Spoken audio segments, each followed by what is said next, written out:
Je donne la parole à Mme Geneviève Garrigos pour le groupe Paris en commun. Monsieur le maire, mes chers collègues, personne à Paris, à part ses détracteurs, n'a jamais considéré que l'agriculture urbaine pourrait nourrir tous les Parisiens et toutes les Parisiennes. Des détracteurs qui, à la faveur du mouvement légitime des agriculteurs et des agricultrices, n'ont eu de cesse de la railler et de tenter de la décrédibiliser.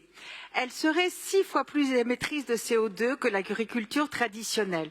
Le résultat d'une étude biaisée qui ne tient pas compte des émissions de CO2 émises par le transport nécessaire à l'acheminement depuis les lieux de production et par contre, par exemple, intègre celles liées au recyclage des matériaux utilisés pour fabriquer les outils, ce qui est un non-sens. Et surtout, c'est méconnaître les missions et les objectifs de l'agriculture urbaine, qu'elle soit de loisirs ou professionnelle, dont l'intérêt de la production de fruits et légumes ne se limite pas justement à l'alimentation. Pédagogie auprès des enfants et leurs parents pour familiariser les citadins avec le monde agricole, formation des agriculteurs et des agricultrices non issus du monde agricole ou d'agriculteurs et agricultrices récemment diplômés qui n'ont pas encore de foncier et choisissent l'agriculture urbaine comme espace test, complément du maillage du territoire urbain en alimentation durable ou plus près des familles, et encore l'atténuation des effets du réchauffement climatique en créant des zones de fraîcheur, des espaces propres au développement de la biodiversité. Et non, comme le prétend Emmanuel Ducrot dans un billet intitulé L'illusion de l'agriculture urbaine, qui la présente comme une vision étriquée de notre ville et d'une partie de ses habitants, je la cite d'ailleurs, fantasme le jardinage comme la forme ultime de l'agriculture. Et ils ont un petit complexe de supériorité en pensant qu'ils font mieux que les professionnels avec une récolte annuelle de tomates cerises de balconnières.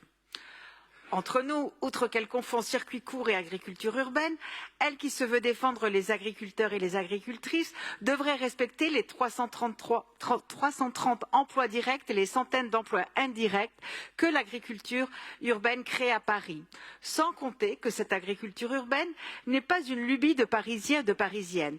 Elle est présente partout dans le monde et Paris fait partie du réseau du Pacte de Milan qui rassemble plus de 250 villes engagées pour le développement de l'agriculture urbaine. Quant à notre dispositif pariculteur, il a été dupliqué par la ville de Montréal, qui en est à sa 3e année de Montréal Culteur. Je me réjouis donc qu'une nouvelle parcelle d'agriculture urbaine voit le jour sur le tronçon de la Petite Ceinture, grâce au projet présenté au vote des habitantes et des habitants du 18e arrondissement lors de l'édition 2022 du budget participatif.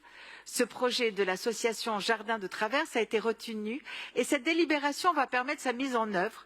Je tiens à souligner qu'il est également lauréat, ce projet, de l'appel à projet pariculteur.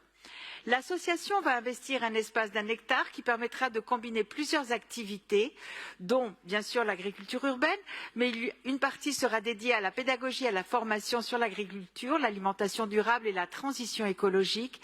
Et ce site consacrera également des espaces refuges pour la biodiversité, sans oublier l'espace situé à la porte des Poissonniers qui accueillera un chantier d'insertion. Je tiens à insister sur l'investissement de la ville dans l'agriculture urbaine et plus particulièrement d'ailleurs celui de Audrey Pulvar depuis 2020. Cette subvention de 250 000 € montre à nouveau que notre majorité, malgré ses détracteurs, le plus souvent par idéologie ou méconnaissance, continuera à développer ses activités dans notre ville pour le bien-être des Parisiens et des Parisiennes et je me réjouis que nous la votions, si possible, à l'unanimité. Je vous remercie. Merci beaucoup.